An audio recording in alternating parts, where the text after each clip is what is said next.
Doğrudan mı inam sade bir şeydir? İnanma hasandır.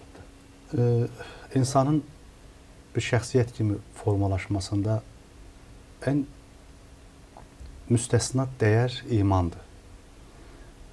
İnsan necə ki bir qaranlıq otağın işığını yandıranda içəri aydınlanan kimi insanın bu 79 əzasından birləşmiş, təşəkkül olmuş vücudumuz onsuz da qaranlıq bir dünyadır fizik olaraq, biyoloji olaraq. Amma bizim bir içimiz var, bir dərinliyimiz var. Bizim o dərin qatlara enməyimizi, ruhun o təbəqələrinə enməyimiz üçün bizə iman gücü lazımdır. İman gücü bizi həm içə doğru gücləndirir, immunitetimizi artırır, həm də bizi dayanıqlı hala gətirir, yaşadığımız yer kürəsində varlıq aləmi ilə bir rabitə qurma imkanı verir. Siz düşünün ki, inançlı insan sadəcə olaraq qarşısındakı adama deyil, əslindəki əbədi həyata inanmış bir insandır. O bundan sonra gələcək nəsillərə dua edir. Məsələn, Peyğəmbərimiz Aleyhisselatü Vesselam'ın bir hədisində var. Deyir ki, mən qardaşlarıma salam deyirəm. Səhabələri deyir ki, ya Resulallah, biz sənin qardaşların deyilik. Deyir, yox, siz mənim səhabələrimsiz. Mənim qardaşlarım məni görmədən mənə iman edənlərdir. Sabahı salamlamaq. Bəli, baxın, uzaq görmək, böyük məsafələri qət eləmək əslində o könül durbinini insan işə salanda, o iç rəsədxanasını hərəkətə keçirəndə insan insana başqa cür baxır. Qarşısındakı insanı Allahın yaratdığı bir varlıq kimi görür. Onun beynində hansı fikirlər var, qəlbində hansı düşüncələr var, şər mi düşünür, xeyir mi düşünür? Öncə biz ona insan kimi baxırıq. Bu, belə deyək, Peyğəmbərlər yolunda bu şəkildədir. Bayaq bir gözəl söz söylədiniz ki, vaxtımız da bilməm azdır.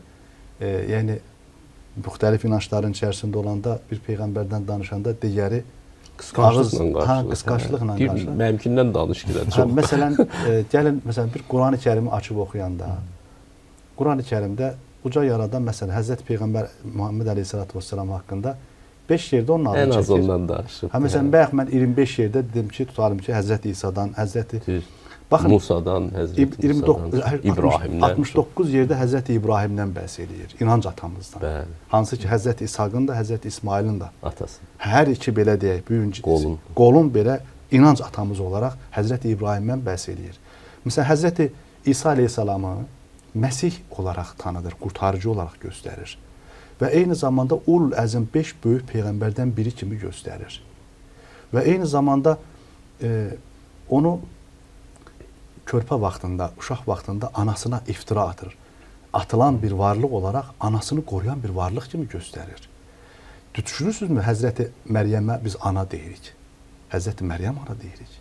Evet. 4 böyük qadından biri kimi görürük onu. Bütün bu dəyərləri bizə öyrədən kimdir? Quran-ı Kərim. Ona görə Quran-ı Kərimdə biz öyrənirik ki, inancımızın bir parçası Peyğəmbərlərə iman gətirməkdir. Biz Həzrəti İsa'nı sevdiyimiz kimi Həzrəti Musanı sevərik. Həzrəti Musa ilə bağlı Quran-ı Kərimdə bir çox ayələr var. Bəlkə də ən çox haqqında ayələrin endirildiyi Həzrəti Musadır. Mücadilələri var, mübarizələri var.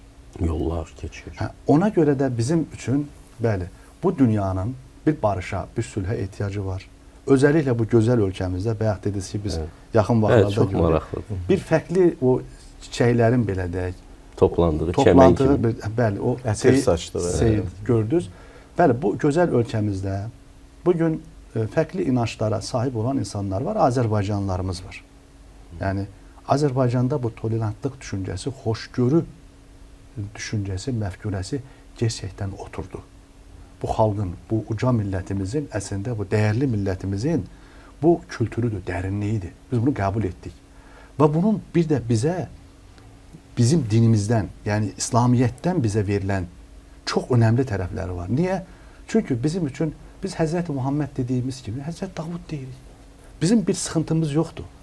Bu günləri dünyada əslində problem budur ki, biri Həzrəti Muhammed deyə bilmir, Həzrəti məsələn İbrahim deyə bilir. O İbrahimdə qalıb. Biri Davudda qalıb. Bayaq siz söylədiniz, bütləşdirdilər. Hansı ki, məsələn Həzrəti İsa Aleyhisselamın Quran-ı Kərimdə bir ifadəsi də var. Bunu deyim, tam qutarsın. Və deyir ki, məndən sonra gələcək bir ismuhu Əhməd deyir. Yəti min ba'di ismuhu Əhməd. Deyir, mən gedirəm, məndən sonra gələcək bir nəbi var. Adı Əhməddir. Muhammed Mustafa Aleyhisselatü Vesselam'ın. Yəni bütün peyğəmbərlər əslində biri-birinə o gözəllikləri daşıya-daşıya onlar bir qardaşlıq zəncirini qurublar. Bizə düşən isə onların nuraniyyətinə, ruhaniyyətinin altında bir-birimizi anlamağa çalışmaqdır.